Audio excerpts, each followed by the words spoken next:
For decades now, John and OCAP have been fighting back against the war on the poor and the austerity measures that we too have been fighting back against here, but which are intensifying because of this budget. And with that, I'd like us to give a warm welcome, though he is here through technology and not in person. We're very glad that we can spend the evening with John Clarke. So warm Regina welcome for John Clarke. First of all, I'm so sorry that I didn't make it tonight. I made it as far as the security gate and then got very sick, and I'm really sorry for that. And I'm sorry mainly because, not so much because of the things I can say, but because of the things I could learn from what's going on in Saskatchewan at the moment. Over the long decades that they've been implementing an austerity agenda, not just in Canada but internationally, there are those pivotal times and places where the implementation of austerity takes on a really decisive element, and it's really clear that what's happening in Saskatchewan at the moment is one of those moments. You think of Ronald Reagan, you think of Margaret Thatcher, you think of Mike Harris in Ontario, and that's exactly what's happening right now in Saskatchewan. I mean, the enormity of the attack that's taking place is really quite decisive. I'd go so far as to suspect that there are people at the World Bank and the International Monetary Fund who are sort of looking up Saskatchewan on Wikipedia at the moment to get a clear idea of some of the issues involved. I mean, it would be ridiculous for me sitting here in my room in Toronto to try to outline the enormity of the Saskatchewan budget's attacks. But when I see things like the assault on public sector workers, when I see the incredible knife that has been taken to municipalities, the fact that they are looking to decimate the library system and then say people don't need libraries anyway, the provincial bus service, the fact that they're going after the hearing aid program, the incredible related agenda of regressive welfare reform that has been put on the table, and they're beginning to work in the direction of. In some ways, when these kinds of hard right attacks take place, they look for some kind of symbol to show their absolute ruthlessness. And the thing that leapt out at me was the notion of trying to take away funding for funeral services for the poorest people, at the same time as they're on the phone telling oil companies to relocate to the province. I mean, it's clear that they're sending a very, very deliberate message. And it's been described as an austerity budget, but you have to ask yourself if austerity really even cuts it. I don't think it's hyperbole to say that when you engage in this kind of level of attack, that it's anything other than a kind of a regimen of class war. That's really what I think is unfolding. And the point about what's happening in Saskatchewan at the moment is that it's part of a decades-long agenda of intensifying and redefining the whole concept of austerity. Really and truly, there are moments, and in Ontario, people live through the experience of the Mike Harris years. There are moments in time when a particular place and a particular time becomes absolutely pivotal in terms of the implementation of the austerity agenda. And what that really means is that if it is possible for them to proceed with their attack and deliver it and succeed in doing it, that has implications across Canada and it has implications internationally. And correspondingly, if it's possible for workers, for communities, for Indigenous people, for people under attack, for communities under attack, to organise and respond and actually roll back that attack, that is something that will be incredibly important on a world scale. If defeat spreads, then victory is incredibly infectious. So I think that what's happening in Saskatchewan at the moment is of enormous, decisive importance. I really think that if we're looking at the situation that's unfolding, a lot of people have made the point, an entirely valid way, that by their own terms, their agenda of austerity is disingenuous. Obviously, if you take the knife to the social infrastructure, as they're proposing to do, as they are doing, then you save some money at one end, but you destroy revenue generation, and you don't, in fact, eliminate the deficit. In Britain at the moment, the Tories came to power initially through a coalition in 2010, and they said they were going to put things right. The deficit hasn't gone away. But I don't think we can judge the austerity agenda just in terms of its declared aim of deficit reduction, because clearly and obviously it doesn't work on that basis. But there's more to it than that. I think that what they're actually trying to do is to massively reduce the social role of the state. They're looking to actually create a situation where the investment in social spending and social needs are cut massively, and in so doing, to transfer wealth to people who already have far too much. And I think that's really what is at work in Saskatchewan at the moment, and it's what's working in Ontario on a more incremental basis. But it's a vicious agenda. It's failed on its own terms, but its implications are enormous. I work with the Ontario Coalition Against Poverty, and what I've seen in the years that I've been active in OCAP is an agenda that has actually sought to create, through social cutbacks, a climate of absolute desperation. They have cut social assistance rates in this province massively. It began with the Mike Harris Tories in the 90s. The Liberals that came afterwards have followed the same course, and they've created a situation where, as recently as 1997, one worker in 40 was working for the minimum wage.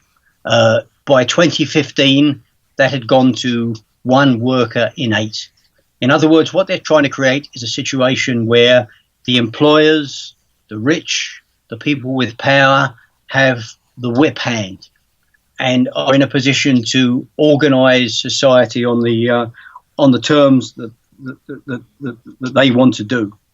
So I think that is the agenda that is at work. A few years ago, the last British Prime Minister, David Cameron, gave a speech rather fittingly at the Lord Mayor's banquet, a very plush gathering in London, England. And he perhaps blurted out, he wasn't the brightest bulb going, and he blurted out something quite instructive.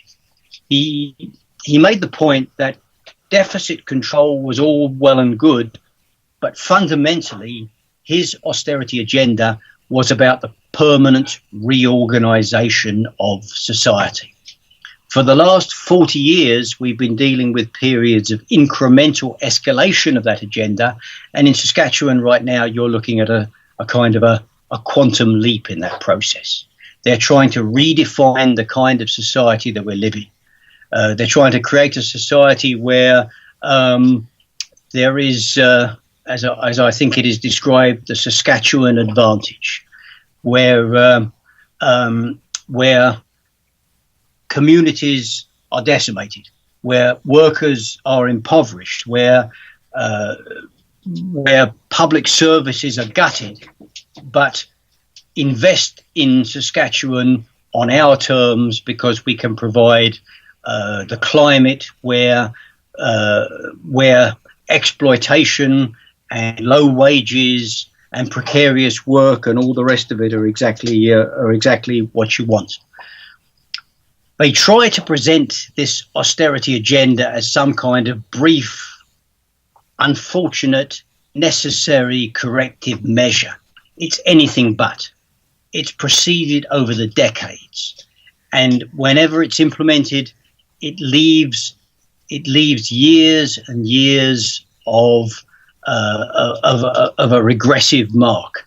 In Britain at the moment, since 2010, you've had a Tory-led agenda of introducing social cutbacks.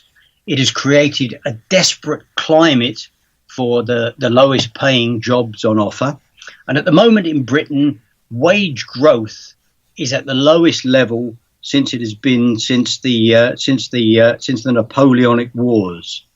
That, I think, is the whole nature of the agenda. And the most important point that I think I want to try to make, based on the experience that took place under Harris in the 90s, was that we have to understand that the agenda of austerity is willful, it's deliberate, it's backed by the highest set of interests imaginable, and it has to be really fundamentally resisted in a very, very serious way.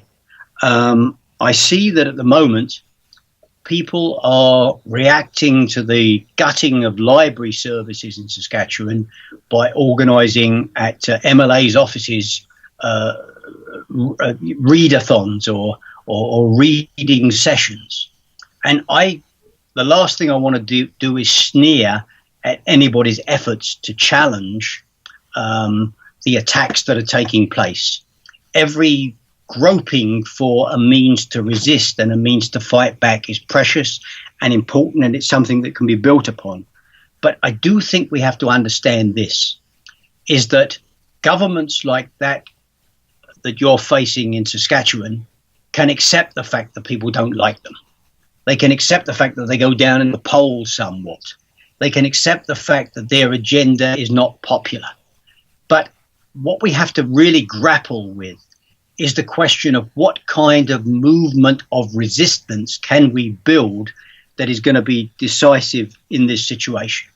In every single instance where they've tried to implement an agenda of austerity, there have been those defining moments.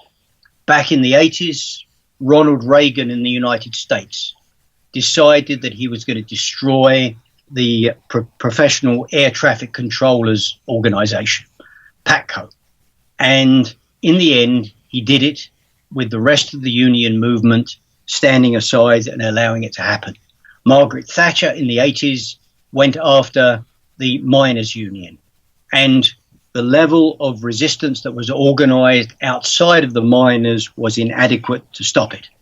The days of action in Ontario against Mike Harris, as powerful and inspiring as they were never taken forward to the level that was necessary to actually stop the attacks from happening. So what I'm suggesting is that the situation that you face in Saskatchewan at the moment is one that will not be solved by moral appeals to those in power. It's no good telling Brad Wall that you don't like what he's doing. It's no good telling him that it's unfortunate. It's not even enough to get some liberal sections of the media casting him in a bad light. It's necessary to actually raise the level of resistance. It's actually necessary to build a common front of resistance, of trade unions, of communities under attack, of indigenous people, and build a movement of resistance that can actually call into question the ability of their attack to actually proceed.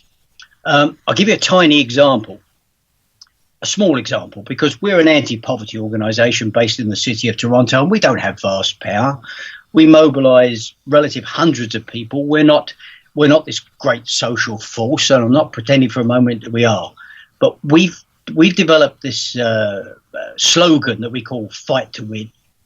And the notion of fight to win is that we try to fight in ways that can actually make a difference.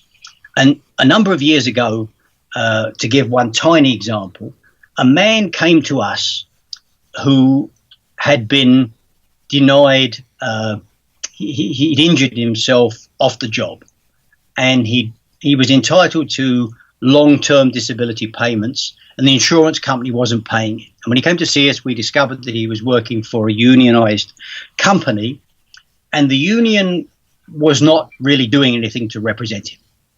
Not that the people involved in the union were terrible people, quite the reverse. They were very decent people, but they didn't really see what could be done.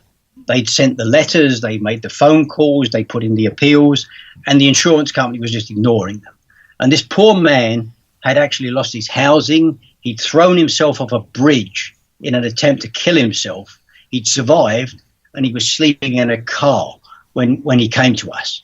So what we did was we took 50 of our members to the office of this insurance company. We walked in and we occupied the boardroom of the insurance company. And I remember this character in a suit and tie came to see us, and he said, "What on earth are you doing? You can't just come barging into people's offices demanding things." And we said, "Well, we do that all the time, as a matter of fact." And what it led to was a situation where the man got his money. And I give this example not because we are this incredibly powerful organization and this union is incredibly weak.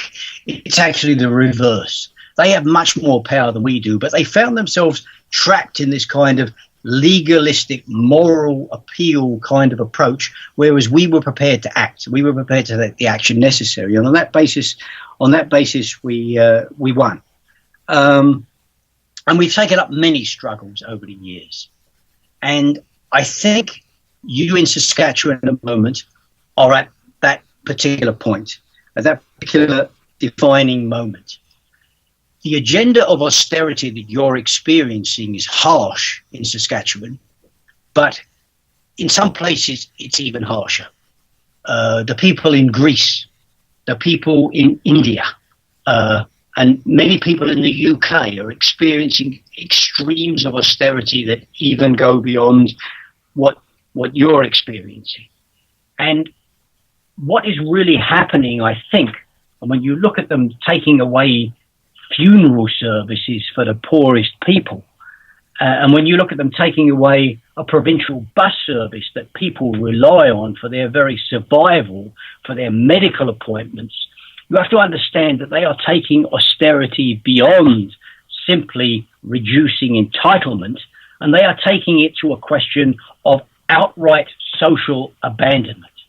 I don't know if people in Regina have seen the new British film I, Daniel Blake, but it talks about the benefit system in the UK, and it talks about a system that on the flimsiest basis takes people who are on the verge of death and abandons them. That's really what I think we're looking at. So I deliver this message to try to present a sense of some of the enormity of what we're up against and some of the seriousness of what we're up against. But I think that in Saskatchewan right now, there's not any basis for pessimism or despair. I think there's an incredible opportunity. I think you have an opportunity to organize in your province a common front of resistance against austerity, that will be far stronger than the agenda that's being thrown against you. I think you have the opportunity to drive it back. And if you do that, you will create a model of resistance that will be incredibly precious on an international scale. It will send shockwaves across the whole of Canada, and it will be picked up on internationally as an inspiring, incredible thing. I don't think anyone sitting in the room that you're in, or anyone in Regina, anyone in the province of Ontario, should have the sense that there is some inevitability to the agenda of austerity. It can be stopped, it can be defeated, and we have the capacity to build the kind of movements that can turn it back, and then talk about the kind of society that we really want to live in. Thank you so much.